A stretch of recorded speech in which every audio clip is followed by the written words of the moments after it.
ଓମ୍ ଭଗବତେ କୁରୁକୁରୁ ଏହି ମନ୍ତ୍ରକୁ ମାତ୍ର 3 ଥର ପଢ଼ିବା ମାତ୍ରେ ଗ୍ୟାରେଣ୍ଟି ଦେଉଛି ସେ ନାରୀ 5 ମିନିଟ୍ରେ ଆପଣଙ୍କ ପାଖକୁ ଆସିବ। ଯାହା ଚାହିଁବେ ତାହା କରିବ। କେବଳ ଆପଣଙ୍କୁ ଓମ୍ ଭଗବତେ କୁରୁକୁରୁ ଏହି ମନ୍ତ୍ରକୁ 3 ଥର ପଢ଼ିବାର ଅଛି। ତାପରେ ଦେଖିବେ ଚମତ୍କାର। ଯଦି ଆପଣ କେଉଁ ଝିଅ ବା ବିବାହିତା ସ୍ତ୍ରୀକୁ ଦେଖି ତା ଆଡ଼କୁ ଆକର୍ଷିତ ହେଉଛନ୍ତି, ତାକୁ ପଟେଇ ତାଠାରୁ ନିଜର ମନ ମୁତାବକ କାମ ହାସଲ କରିବାକୁ ଚାହୁଁଛନ୍ତି, ତେବେ ଆଜି ରାତିରେ ଓମ୍ ଭଗବତେ କୁରୁକୁରୁ ଏହି ମନ୍ତ୍ରକୁ 3 ଥର ପଢ଼ି ଦିଅନ୍ତୁ। ଗ୍ୟାରେଣ୍ଟି ଦେଉଛି ଯେଉଁ ଝିଅ ବା ସ୍ତ୍ରୀ ପାଇଁ ଆପଣ ଏହି ମନ୍ତ୍ରକୁ ପଢ଼ିବେ, ସିଏ ଆପଣଙ୍କ ପାଖକୁ ଆସିବା ପାଇଁ ବାଧ୍ୟ ହେବ। ଯାହା ଚାହିଁବେ ତାହା କରିବ। ଏହି ମନ୍ତ୍ର ଏତେ ଶକ୍ତିଶାଳୀ କି ସେହି ସମୟଠାରୁ ସେ ଝିଅ ବା ବିବାହିତା ନାରୀ ଆପଣଙ୍କ ଆଡ଼କୁ ଆକର୍ଷିତ ହେବାକୁ ଲାଗିବ। ଆପଣଙ୍କର ସବୁ କଥା ମାନିବ। ଆପଣ ତାକୁ ଯାହା କହିବେ, ଯେମିତି କହିବେ ସିଏ କରିବ। ନମସ୍କାର ଫ୍ରେଣ୍ଡସ୍, ଓଡ଼ିଆ ଫଣ୍ଡା ଚ୍ୟାନେଲକୁ ଆପଣମାନଙ୍କୁ ସ୍ୱାଗତ। ଆଜିର ଏହି ଭିଡ଼ିଓଟିରେ ମୁଁ ଆପଣଙ୍କୁ ଶିଖେଇବି ଏମିତି ଏକ ମହାଶକ୍ତିଶାଳୀ ନାରୀ ମୋହିନୀ ବଶୀକରଣ ମନ୍ତ୍ର। ଏହି ମନ୍ତ୍ରକୁ ଆପଣ 3 ଥର ପଢ଼ିବାର ଅଛି। ତାପରେ ଦେଖିବେ ଯେଉଁ ଝିଅ ଆପଣଙ୍କୁ ଭାव ଦେଉନଥିଲା, ଇଗ୍ନୋର କରୁଥିଲା, ସେ ଝିଅ ନିଜେ ଆସି ଆପଣଙ୍କ ସହିତ କଥା ହେବ, ଆପଣଙ୍କୁ ଭଲ ପାଉଛି ବୋଲି କହିବ। ଯେଉଁ ବିବାହିତା ସ୍ତ୍ରୀକୁ ଆପଣ ଦିନରାତି ଭାବୁଛନ୍ତି, ତାର ସୁନ୍ଦରତାକୁ ଦେଖି ତା ଆଡ଼କୁ ଆକର୍ଷିତ ହେଉଛନ୍ତି, ତାଠାରୁ ନିଜର ମନ ଚାହୁଁଥିବା କାମ ହାସଲ କରିବାକୁ ଚାହୁଁଛନ୍ତି, ସେ ସ୍ତ୍ରୀ ନିଜେ ଆପଣଙ୍କୁ ଫୋନ୍ କରିବ, ହାତ ଧରିକି ଘରକୁ ଡାକିବ। ଯାହା ଚାହିଁବେ ତାହା କରିବ। କୌଣସି ପ୍ରକାର ବାଧା ଦେବ ନାହିଁ। ଏହି ବଶୀକରଣ ବିଧିକୁ କେଉଁ ବି ପୁଅ ବା ଝିଅ ଅତି ସହଜରେ କରିପାରିବେ। ନିଜ ପ୍ରେମକୁ ପାଇବା ପାଇଁ ଏହି ବଶୀକରଣ ଘରେ ବସି ବସି କରିପାରିବେ, କିମ୍ବା କେଉଁ ବି କୁଆଁରୀ ଝିଅ ବା ବିବାହିତା ନାରୀକୁ ପଟେଇବା ପାଇଁ ଏହି ମନ୍ତ୍ରକୁ ପାଠ କରିପାରିବେ। ଏହି ମନ୍ତ୍ର ଏତେ ଶକ୍ତିଶାଳୀ କି ଯିଏ ବି ଏହାକୁ ପଢ଼ିଛି ସଫଳ ହେଇଛି। ବର୍ଷ ବର୍ଷ ଧରି ଭାଙ୍ଗି ଯାଇଥିବା ପୁରୁଣା ପ୍ରେମକୁ ଫେରାଇ ଆଣିପାରିଛି। ଶାଶୁ, ନଣନ୍ଦ, ଦିଅର, ଭାଉଜ କାହାକୁ ବି ନିଜ ବଶରେ କରି ତାଠାରୁ ନିଜର ମନ ମୁତାବକ କାମ ହାସଲ କରିପାରିଛି। ଆପଣଙ୍କୁ ବେଶୀ କିଛି କରିବାକୁ ପଡ଼ିବନି। କେବଳ ରାତିରେ ଶୋଇବା ପୂର୍ବରୁ ଓମ୍ ଭଗବତେ କୁରୁକୁରୁ ଏହି ମନ୍ତ୍ରକୁ ମାତ୍ର 3 ଥର ପଢ଼ିବାର ଅଛି। ତାପରେ ଦେଖିବେ କିପରି ସେ ଝିଅ ବା ସ୍ତ୍ରୀ ଆପଣଙ୍କ ପ୍ରେମରେ ଦିବାନୀ ହେଇଯିବ, ଆପଣଙ୍କର ଗୁଲାମୀ କରିବ। ଆପଣ ତାକୁ ଯାହା କହିବେ ସିଏ କରିବ। ଯଦି କେଉଁ ଝିଅ ଆପଣଙ୍କୁ ଧୋକା ଦେଇଛି, ଛାଡ଼ି ପଳେଇଛି, ଆପଣଙ୍କ ନମ୍ବର ବ୍ଲକ୍ କରିଦେଇଛି, ଅନ୍ୟ କାହା ସହିତ କଥା ହେଉଛି, ଅନ୍ୟ କାହାକୁ ଭଲ ପାଉଛି, ଆପଣଙ୍କ ସହିତ କଥା ହେଉନି, ଆଉ ଆପଣ ସେ ଝିଅକୁ ଫେରି ପାଇବାକୁ ଚାହୁଁଛନ୍ତି, ତେବେ ମୋ କଥା ମାନି ରାତିରେ ଶୋଇବା ପୂର୍ବରୁ ଏହି ମନ୍ତ୍ରକୁ 3 ଥର ପଢ଼ି ଦିଅନ୍ତୁ। ସେ ଝିଅ ଯେତେ ଦୂରରେ ଥିଲେ ମଧ୍ୟ ରାତିଦିନ ଆପଣଙ୍କ କଥା ଭାବିବ, ଆପଣଙ୍କ ପାଖକୁ ଆସିବା ପାଇଁ ବାଧ୍ୟ ହେବ, ନିଜେ ଆସି ଆପଣଙ୍କୁ ଭଲ ପାଉଛି ବୋଲି କହିବ। ଏହି ବଶୀକରଣ ସାହାଯ୍ୟରେ ହଜାର ହଜାର ଲୋକମାନେ ଲାଭବାନ ହେଇଛନ୍ତି। ନିଜ ପସନ୍ଦର ସୁନ୍ଦରୀରୁ ସୁନ୍ଦରୀ ଝିଅକୁ ପଟେଇ ପାରିଛନ୍ତି। ତେଣୁ ଆପଣ ବି ମୋ କଥା ମାନି ଏହି ବଶୀକରଣ ଗୋଟିଏ ଥର କରନ୍ତୁ।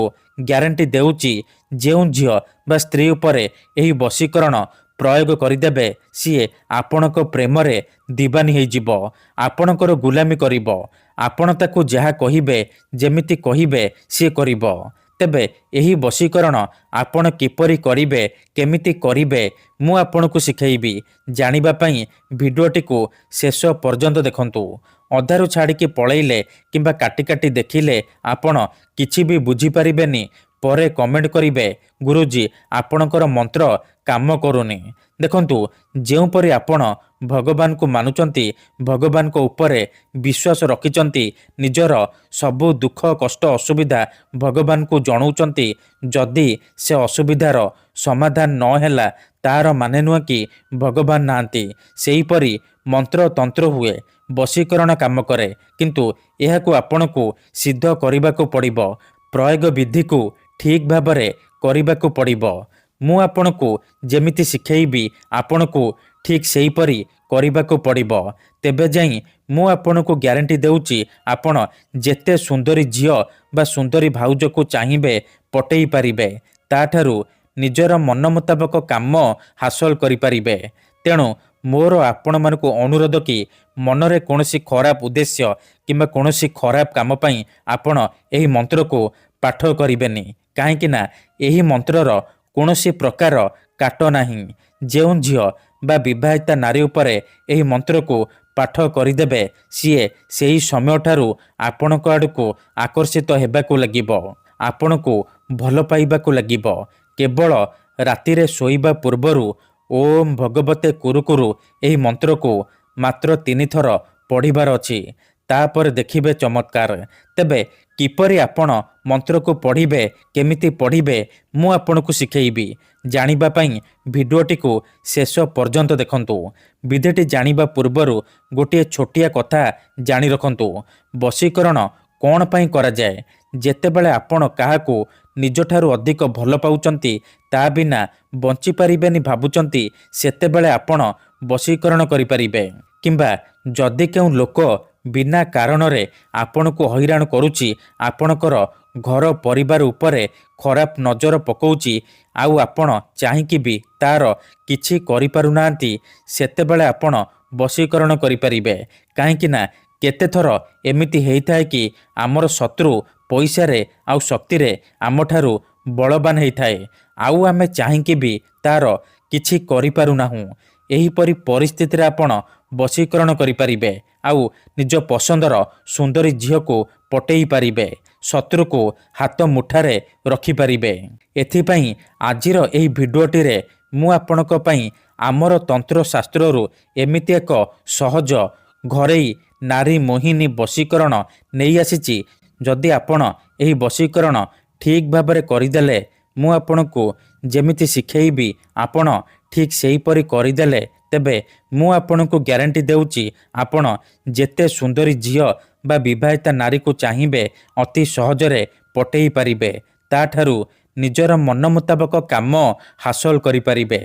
ତେବେ ବିଧିଟି ଜାଣିବା ପୂର୍ବରୁ ଯଦି ଆପଣ ଆମ ଚ୍ୟାନେଲକୁ ପ୍ରଥମ ଥର ଆସିଛନ୍ତି, ତେବେ ଦୟାକରି ଚ୍ୟାନେଲକୁ ସବସ୍କ୍ରାଇବ୍ କରି ପାଖରେ ଥିବା ବେଲ୍ ଆଇକନକୁ ମଧ୍ୟ ଦବାଇ ଦିଅନ୍ତୁ। ଯାହାଦ୍ୱାରା ଆମେ ଯେଉଁ ବି ଭିଡ଼ିଓ ଅପଲୋଡ଼ କରିବୁ ସର୍ବପ୍ରଥମେ ଆପଣ ଦେଖିପାରିବେ ଆଉ ତାର ଲାଭ ପାଇପାରିବେ। ମନେ ରଖନ୍ତୁ, ଏହି ବଶୀକରଣ ବିଧିକୁ ଆପଣ ମଙ୍ଗଳବାର, ଗୁରୁବାର କିମ୍ବା ଶନିବାର ଦିନ କରିପାରିବେ। ରାତିରେ ଶୋଇବା ପୂର୍ବରୁ କରିବେ। ଯେଉଁ ଝିଅ ବା ନାରୀକୁ ଆପଣ ବଶରେ କରିବାକୁ ଚାହୁଁଛନ୍ତି, ତାକୁ ମନରେ ଭାବିକି ଏହି ବଶୀକରଣ ଆରମ୍ଭ କରିବେ।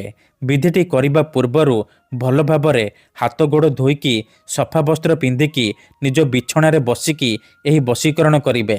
ଠିକ୍ ଅଛି? ପ୍ରଥମେ ଆପଣ କ'ଣ କରିବେ, ହାତ ଗୋଡ଼ ଧୋଇକି ନିଜର ବିଛଣା ଉପରେ ବସି ପଡ଼ିବେ। ତାପରେ ଆଖି ବନ୍ଦ କରିକି ସେହି ଝିଅ ବା ନାରୀକୁ ମନେ ମନେ ଭାବିବେ, ତାର ମୁହଁକୁ ନିଜ ମନରେ ଭାବିବେ।